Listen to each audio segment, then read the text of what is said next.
ऐसा नहीं, मैंने कभी सपने में भी नहीं सोचा था कि ये हमारी बेटी खुद ऐसे कर सकती है। मुझे तो इस बहुत बड़ी बोलने में भी शर्म आ रही है। मैं आपको कोसता हूँ कि मैं ऐसी बेटी का बाप क्यों हुआ इस दुनिया में। मुझे तो इस बात से भी शर्म आ रही है। 50-50 कमांडो, शानदार लोकेशन, इर्द गिर्द कई सारे कैमरे। पाकिस्तान गई अंजू के पीछे कहीं आईएसआई कनेक्शन तो नहीं है। और इस बीच कई सारी बातें निकलकर सामने आ रही हैं। सीमा हैदर वाला मामला आपने देखा होगा। प्यार की खातिर एक लड़की अपने 4 बच्चों के साथ पाकिस्तान से सरहद पार करते हुए दुबई होते हुए फिर दुबई से नेपाल, नेपाल से हिंदुस्तान आई। और अब ऐसा ही उल्टा मामला देखने को मिला है जब राजस्थान की एक रहने वाली 34 साल की एक महिला जिसके 2 बच्चे हैं, वो अपने परिवार को पीछे छोड़कर फेसबुक पर अपने एक दोस्त से जिससे इसकी दोस्ती हुई थी 2019 में, उसके लिए पाकिस्तान चली गई। और पाकिस्तान जाने के बाद उसने उससे निकाह भी कर लिया, अपना धर्म भी बदल लिया और अपना नाम भी बदल लिया। अंजू अब अंजू नहीं रही, फातिमा हो गई है।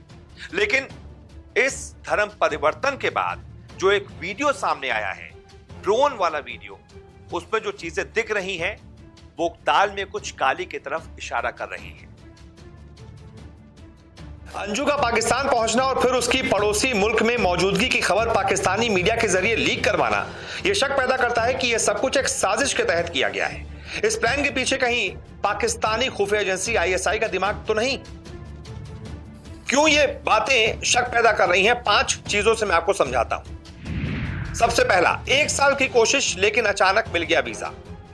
अंजू की दोस्ती पाकिस्तान के खैबर पख्तूनख्वा प्रांत में रहने वाले नसरुल्लाह से सोशल मीडिया के जरिए साल 2019 में हुई थी। खबर के मुताबिक अंजू 1 साल से पाकिस्तान जाने के लिए वीजा का चक्कर लगा रही थी। लेकिन जैसे ही भारत में सीमा की खबरें सुर्खियां बनती हैं, अंजू को 21 जुलाई को पाकिस्तानी एम्बेसी वीजा दे देती है, जो कि अभी तक उसको टरका रही थी। यहाँ यह भी आपके लिए जानना जरूरी है कि पाकिस्तान एम्बेसी में आईएसआई के अफसरों को तैनात किया जाता है और इस बात का खुलासा वक्त वक्त पर भारत की एजेंसियां भी करती रही है। दूसरा फैक्टर, जानबूझकर अंजू की पाकिस्तान में मौजूदगी की खबर मीडिया को दी गई।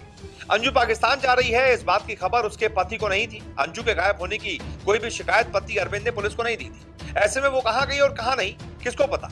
ऐसे में अंजू अगर अपने दोस्त से मिलने, वो भी कुछ दिनों के लिए पाकिस्तान जाती है, तो उसकी खबर पाकिस्तान की मीडिया को किसने दी और ये फिर खबर आग की तरह फैलाई क्यों गई? तीसरा फैक्टर, अंजू का वीडियो जारी करवाया गया। अंजू की पाकिस्तान में मौजूदगी को पुख्ता करने के लिए अंजू का बकायदा वीडियो जारी करवाया गया, जिसमें अंजू बकायदा पाकिस्तान में अपनी मौजूदगी को पुख्ता करती दिखाई दे रही है और कहती है कि दोस्त से मिलने पाकिस्तान आई है और सीमा की तरह मैं यहाँ रुकूंगी नहीं, जल्द ही पाकिस्तान से भारत लौट आऊंगी। चौथा फैक्टर, पहले दोस्ती की लेकिन अचानक धर्म परिवर्तन और फिर निकाह। जिस तरह सीमा हैदर पाकिस्तान से भारत आई, हिंदू धर्म अपनाकर सिंदूर लगाने लगी, पूजा पाठ करने लगी, उसका वीडियो वायरल हुआ, ठीक उसी तरह अंजू का भी धर्म परिवर्तन होता है। अंजू का धर्म परिवर्तन करवाकर फातिमा बनाया जाता है। सीमा और सचिन की बात करें तो दोनों प्यार करते थे, ये शुरुआत से खुलकर दोनों ने कहा। लेकिन अंजू और नसरुल्लाह ने साफ कहा था कि दोनों दोस्त हैं, प्यार नहीं करते हैं और न ही कोई शादी का इरादा है। लेकिन कुछ दिनों में सब कुछ अचानक बदल जाता है। अचानक ही शादी होती है, धर्म परिवर्तन होता है और वीडियो वायरल किया जाता है।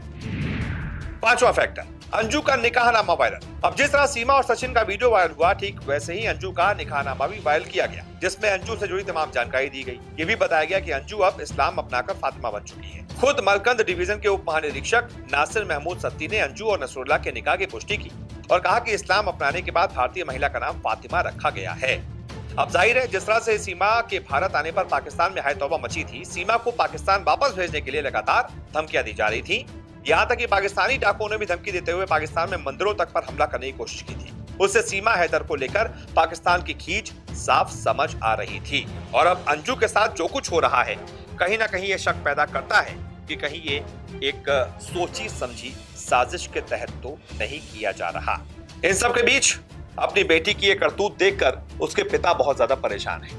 अंजू के पिता ने तो ये तक कह दिया है कि मेरी बेटी मेरे लिए मर चुकी है। मैं क्या कह सकता हूँ इसमें? मेरी तरफ से तो जिस दिन वो इस हमारे देश से चले गया, वो हमारे बेटी नहीं है। हमारा रिश्ता खत्म है उसी समय से। बल्कि और जब से उसके मन में साजिश चल रहा, मैं तो उसी समय से इसके हमें मालूम नहीं था। फिर भी मैं तो ये कहूँगा कि हमारा कोई रिलेशन नहीं है उससे, रिश्ता खत्म है हमारा। ऐसा नहीं, मैंने कभी सपने में भी नहीं सोचा था कि ये हमारी बेटी खुद ऐसे कर सकती है। मुझे तो इस बहुत बड़ी बोलने में भी शर्म आ रही है। जिसके मेंटलिटी गिरी हुई होती है, वो शनक टाइप की होती है, उसने मन में आ गया मुझे ये जो करना है तो करना है। उसके लिए आप कितना भी मना, मैंने कई बार मना किया, कोई कार्य के लिए मना किया तो वो नहीं मानता। हाँ करेगा, पर करेगा उसी को फिर। तो इसको मैं क्या कह सकते हैं, शनक टाइप का मतलब स्वभाव है। मेरा रिश्ता तो उसी दिन खत्म हो गया जिस दिन वो इधर से निकल गया, जिस दिन वो अपनी ससुराल से बाहर गया है बिना पूछ करके। और हमारे पत्नी को भी खबर नहीं है, हमारे किसी को खबर नहीं है। तो उसी दिन से हम इस बात से तो बहुत नाराज हैं कि अपने दोनों बच्चों को छोड़ के क्यों गया और ऐसा कदम क्यों उठाया। बहुत शर्मसार होने वाली बात है। मैं तो अपने आप को कोसता हूँ कि मैं ऐसी बेटी का बाप क्यों हुआ इस दुनिया में। मुझे तो इस बात से भी शर्म आ रही है। तो अंजू के पिता कह रहे हैं उनकी बेटी उनके लिए मर चुकी है, क्योंकि वाकई में कोई भी पिता होगा, उसकी बेटी अच्छा खासा उसका जीवन चल रहा है।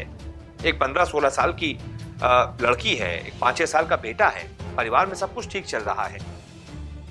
वो ऐसे दिन दिखाएगी अपने पिता को, अपने पति को, अपने परिवार को, बिना बताए जयपुर बोलकर निकल जाएगी और धर्म बदल लेगी, पाकिस्तान में किसी से निकाह कर लेगी। क्या है ये? इसी वजह से उनके पिता बहुत ज्यादा परेशान है। खैर देखते हैं ये जो आईएसआई कनेक्शन लोग जोड़ रहे हैं, ये जो शक पैदा हो रहा है, ये आगे जाकर क्या निकलता है। वैसे इस मुद्दे पर आपकी क्या राय है बताइएगा। फिलहाल इस वीडियो को देखने के लिए बहुत बहुत शुक्रिया।